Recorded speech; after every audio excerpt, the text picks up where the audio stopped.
Des nuages de suceurs de sang qui se déplacent. Il y a quelques années, l'invasion de moustiques était massive à Plittersdorf. Jusqu'à présent, la lutte contre cette invasion se faisait par les airs, mais les avions de l'organisme KABS sont actuellement en panne. Les habitants les plus âgés de la commune se rappellent de ces années de piqûres importantes. Lorsque je rentrais du travail l'après-midi et que j'allais dans le jardin, c'était l'horreur. Nous avions un chien, sa truffe, ses yeux et son ventre étaient envahis de moustiques.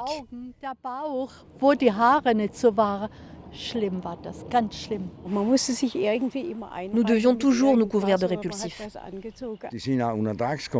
Il y en avait même en journée. Lorsqu'on allait pêcher, nous mettions du tabac dans nos pipes et la fumée les faisait fuir. Certains habitants craignent maintenant une nouvelle invasion de moustiques et se prémunissent déjà avec des sprays répulsifs. Michael Kinzig et sa collègue Christian Endlich ne trouvent presque plus de larves dans l'eau. La nouvelle génération de moustiques vient d'éclore. Ils s'accouplent déjà et bientôt la soif de sang se réveillera chez les femelles. Ils commencent à se développer, ils restent encore près de leur lieu d'éclosion. Mais on observe déjà une grande population de moustiques. Ils ne sont pas encore aussi nombreux que ce que nous pensions.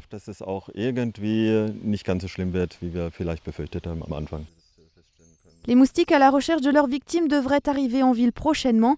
C'est en soirée et surtout à proximité du Rhin que les habitants de la région pourront compter sur leur compagnie. Les risques d'infection ne sont pourtant pas à craindre. Peter Teilacker conseille l'utilisation de répulsifs pour se prémunir des piqûres, tels des sprays ou des crèmes, devant être régulièrement appliqués. Il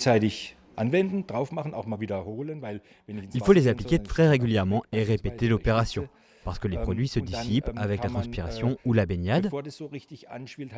Si on devait se faire piquer, il faut refroidir l'endroit, cela évitera d'enfler. Selon Michael Kinzig, d'ici l'arrivée de la nouvelle vague de moustiques, l'un des avions de l'organisme KABS devrait être réparé et donc réduire les dégâts.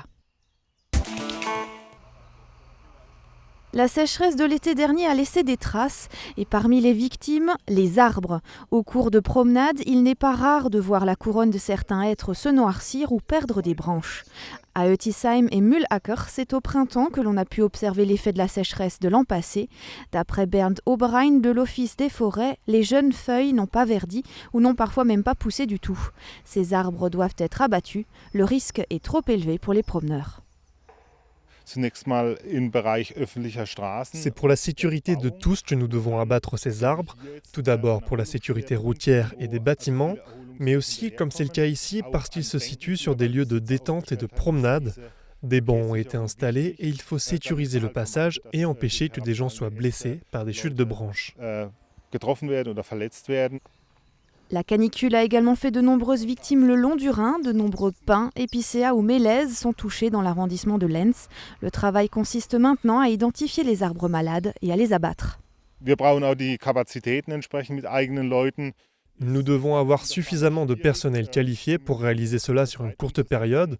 Nous avons également besoin de machines pour nous aider dans ce travail qui est bien plus dangereux qu'en temps normal. Il y a aussi un risque pour les arbres autour de ceux que nous allons abattre parce qu'il est parfois difficile de voir toutes les branches mortes. Il faut sécuriser le périmètre et tous ces éléments rendent l'opération difficile.